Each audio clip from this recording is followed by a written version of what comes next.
So one thing I definitely wanted to talk to with you for folks that may not know how a radio station works, there is a certain hierarchy in the radio station. A lot of you guys and girls that are in the radio business have to pull multiple hats when you're in radio, whether it's on air, whether it's behind the scenes, whether it's selling ads. Like, you guys have a lot more to do other than just be on the air, and I want to give you guys your flowers for that.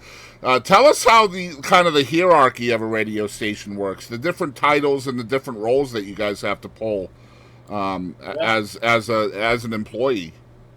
as an employee, I mean, generally you have like most of the time you don't have the station owner in the station. There are some stations that do have the station owner there every day. And then you've got like from there you've got like an operations manager. He's the below the owner. He kind of oversees sales and programming. And then on the programming side, you've got a sales manager, of course, and sales folks. Then on the programming side, you've got a program director. He does all the programming for the radio station, all the sweepers and the liners, and writes out the liners and everything that goes on, and coaches the DJs and all that kind of stuff. And then you've got a production director, one of the guys if I've pulled it before, but where I was morning show co-host and production director. I was in charge of all of the commercials that came in to get recorded, downloaded, put in the system. If I had to get another voice, I'd find somebody else to voice it and do that. And then I mean, there's a lot of, and then of course, over the years, I watched every time we would have a problem at the radio station. I was right up the rear end of the engineer, man, because I wanted to know how that stuff works, just in case one of these days I might need it. And lo and behold, I did need it all. But yeah, the hierarchy. I mean, but see, like normally, like at a station our size in a small market, you don't have as many hats. I mean, you don't have as many people but all the people there are wearing multiple hats. Like with here, since we just fired this station back up in May, it's just me and the owner. He takes care of sales, and I take care of everything on the programming side. And right now, it's pretty easy. But as we progress and the station grows, then we're gonna, of course, have to hire salespeople and stuff like that. But once it gets too overwhelming for him, he'll have to hire some salespeople. So. Yeah, you normally do. Everybody in the radio station. I mean, when I was in Waco, even we had salespeople that had air shifts. They would go out and sell, and then they come in and do like a 2-hour sports talk show, go back out and sell. And in my opinion, it works better when you've got a fewer amount of people, and everybody can kind of work together. And just make sure it all gets done. That's the name of the game right there. Just make sure the work gets done. And what's the turnover rate typically? Because I know some stations that will have the same 5 or 6 people for decades, but then I've seen other radio stations that'll go through people like water. So, like, how does that typically work? Well, a lot of times that, for the on-air people and stuff, as us radio on-air people we're creative people. And when our creativity is squelched, we start looking. I've never had fun at a place where I couldn't be creative. And when I've always said that this job, it ain't a job really, because I get to go to work and have fun and play music every day. Mm-hmm. But on the other hand, when it becomes a job, then it ain't fun no more. I gotta go find me something else that's going to be fun and enjoyable to do. And so, from a place of creation, how do you avoid that complacency, especially when you're on the radio 4 or 5 times a week for years and years and years? How do you keep it fresh? Well, you have your normal benchmarks that you do every day, but thank God that see, I have to do. There's so much weird news in the world. I do 2 segments of weird news in my morning show. Yeah. Thank God for those idiots out there. I wouldn't have a bit to do. Yep. The world keeps the cup full, doesn't it? Oh, it does, man. I can get real creative with a lot of this crap these people do, man. And that makes it easy. I mean, when I got ignorant people out there doing stupid stuff, I can talk about that all day long. I have another podcast with Katie Lynn from America's Got Talent fame, and Yeah. when we started, I was like, we're going to focus mostly on music news, but like if there's something controversial that pops up that we want to talk about, we'll talk about that too. And she was like, well, if we do this every week, how are we going to have enough to talk about? I said, oh, you ain't paying attention, sweetheart. You just wait. There's going to be plenty. Oh, there's plenty in the world to talk about. Yeah.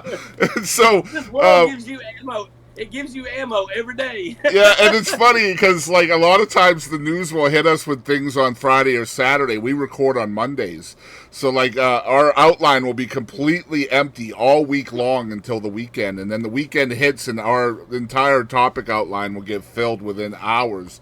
And she's just in awe because she's expecting us to have nothing to talk about every single week. Oh, we always find something to talk about. So one of the coolest parts of our job is the people we get to talk to, right? Like the people that come visit us, and we get to chat with them and talk about their creativeness and their artistry and all of that. And so with 34 years, I can't imagine some of the folks that you have met over the time of being in radio. So I would love for you to share a couple of your favorite experiences when it comes to folks that you have gotten to talk to in a business way, on the air or whatever. You know, a few years ago, I was asked that question, and I honestly answered it.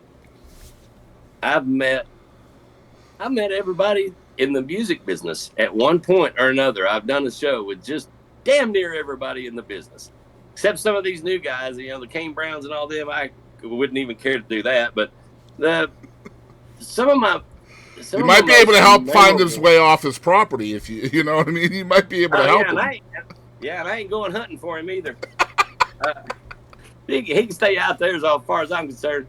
But I mean, I tell you what, there's so many stories, and that's kind of why I started my podcast, was just to start telling stories, because I had forgot a bunch of this stuff. And my wife had been on my ass for 2 years. Start a podcast, start cataloging this stuff so you don't forget it for life. And I go, no.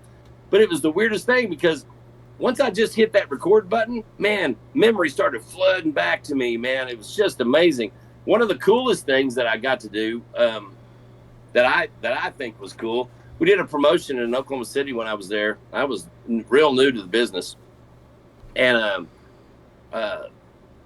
we did a thing around Thanksgiving into Christmas. And it was what we would do is our program director, by the way, his name was Eric Logan. He went on to be the president of country programming for XM Sirius. Mm-hmm. And he was our program director at the time. So he backed this. They got this trailer, and they backed this empty 40-foot trailer, big semi trailer, into the parking lot. It was empty. So we went on the air one morning at 6 a.m. and we all commenced to staying up until that truck was full of toys. We had artists and stuff come by in the middle of the night. Man, this is back in the day when Toby Keith was just starting out. He was playing at Chastain's bar right down the street. So his guys would always load up their stuff, and I knew Toby before I was even in radio, because being around the music scene there in Oklahoma City at the bars and stuff, I'd see him all the time. And he stole our bass player from our band, so Chuck Goff went to go play with him, and God rest Chuck's soul, man, he was an awesome dude too. But we stayed up. These guys would go out and play their gigs, then they'd go eat at the Waffle House or wherever they was going to eat at, and then they'd go to Walmart and they'd get a big old armload of toys apiece, and they'd bring them toys out to the trailer in the middle of the night. So Toby Keith and his guys did that. Garth did it a couple of times. Reba, Vince Gill, Brian White back in the day, Wade Hayes back in the day. All the Okie guys did that around there, and that was a lot of fun.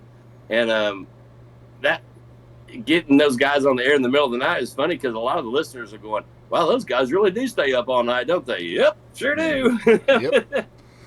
But one of the coolest people that I ever got to interview or meet, actually, I've never gotten tongue-tied or stardom, he's never starstruck or anything like that until I met Guy Clark.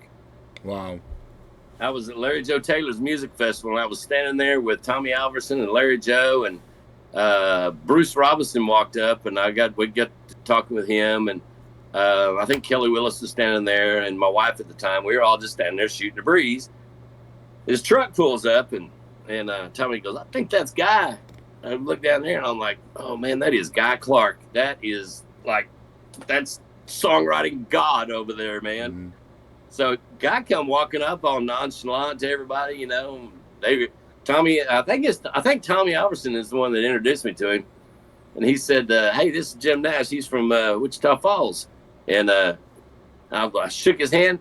All I could say was, "Nice to meet you, sir." And I was just like dumb.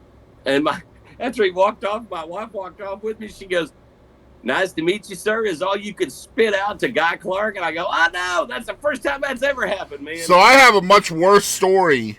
Oh my gosh, Jim, you won't believe what I done. But okay, but so you did. All right, so I got to meet Charlie Robinson.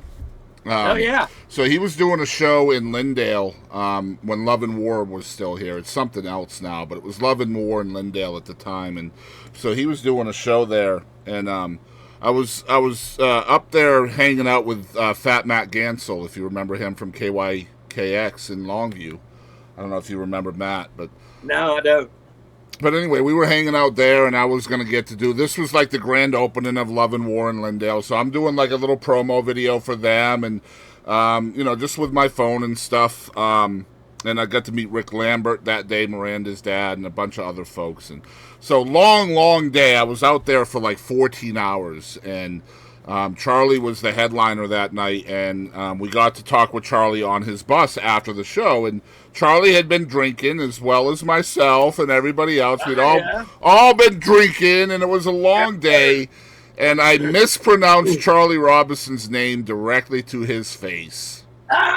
Oh, did you throw an N in there when it wasn't supposed to be? No, I said Robison instead of Robinson. Oh, okay. Well, at least you didn't throw an N in there, man. No, I didn't do Robinson, no. But so I said, "So we're here with Charlie Robinson, or is it Robinson?" And he said, "Really?" I was like, "Oh, no." Oh, my gosh. So, hey, I've got a great Charlie Robinson story. You're going to love this one. So I got to go into these music trips down to Mexico. And I went with the Railhead crew. I went with them like 3 times. But this one in particular trip we were on, it was I think it was Charlie and Stoney, Randy Brown, and let's see who else. I think Casey Donahue, Darren Kozelski, a bunch of them were down there. So the last night of the thing, on these music trips, the last night everybody kind of dresses up a little bit. If you're in Mexico, dressing up is a nice shirt, some nice shorts, and your flip flops, and a ball cap, cowboy hat, whatever. So I was the MC for the whole week long. We'd been down there for 5 days, man, and this was the last night. So I get up there on stage, everybody gets seated and everything, and we're up there shooting the breeze and talking, and I hear Charlie was sitting. As you're facing the crowd, Charlie was on the right hand side, and Stoney was on the far left hand side by the soundboard. So I'm kind of standing in the middle there talking to him, and he goes, "Hey man, Stoney." Stoney said, "What?" He goes, "Hand me them Texas swim trunks that are they're over there in that guitar case." I didn't think nothing of it. Stoney reached down there and picked them up and threw them over to him. So I did my intro to everybody, and started walking back to my table back there. About the time I stepped off the stage, everybody in the crowd is just dying laughing. First thing I'm doing, checking my zipper, make sure my zipper's up. Yep. I'm good, man. I'm like, what, I got a booger in my nose or what? I don't know. So they laughed all the way to the back there, and I got back to our table, and they go, "Did you not see what Charlie did?" I said, "Well, no, what did he do?" They go, "What did you do?" And I said, "Well, he got those swim trunks from Stoney." Said, "Yeah, as soon as you introed him and stepped off that stage, he stepped off the back of that stage, dropped his drawers right there in front of God and everybody, and put them shorts on. He was buck-ass naked right there in front of everybody." I was like, "No." I said, "I'm glad I missed that. I don't want to see that." Well, that's a much better Charlie story than the one I got. After that, man, I gave Charlie hell every time I saw him about that too, man. We laughed about that. Oh my God, That's I miss great. him. It was so funny though. We got off the bus and like I was pretty tight with Charlie's band. Like I'd been talking with them the entire night, you know. Right. And his drummer's like, I think you're fine, Boston. I think he was just messing with you. I was like, it looked like he wanted to grab my soul out of my body and just like. He's got that sense of humor too. You don't know whether he's kidding you or not, man. Right, like he was just deadpan. Really? Yeah, exactly. Really. So to this day, I think he was kidding with me. I've seen, I talked to him since then. He probably was. Yeah, and he, I've talked to him since then. He knew who I was. He remembered that night, and he never gave me shit for it. So, but it's funny because I'm a huge Charlie fan. I'm a huge Bruce fan. I know how to say their name. It was just I was so dang nervous that I had Charlie Robinson in front of me, and like literally this close together in the aisle of his bus. After he's sweating his ass off. He just put on the show of his life. I mean, I was a bit nervous to say the least. So like, but I told myself I learned a big lesson that night. I told myself no matter who I get to talk to in the future, I will never feel like a fangirl again. I will do everything I can to get all of that fangirl energy out of the way before I get to talk to them. That way. Right. That way I don't make a fool out of myself again. And oh my gosh, man, I've lived by that rule ever since. That's rough go right there, brother. But yeah, God rest his soul, man. I miss Charlie as well. I do too, man. What a great talent that guy was, unbelievable, and his brother too. Yeah. Holy crap, like the two of them. Oh yeah, yeah. And Bruce is tall. I think, and Bruce is taller than Charlie was, and Charlie was like massive, like a skyscraper, man. So I haven't met Bruce yet. I'm a huge Bruce Robinson fan. Kelly as well. He's very, very nice, man. He's a lot more gentler than Charlie was. I can imagine. It would he's not near as gruff. He probably wouldn't be like, really? No. No, he wouldn't.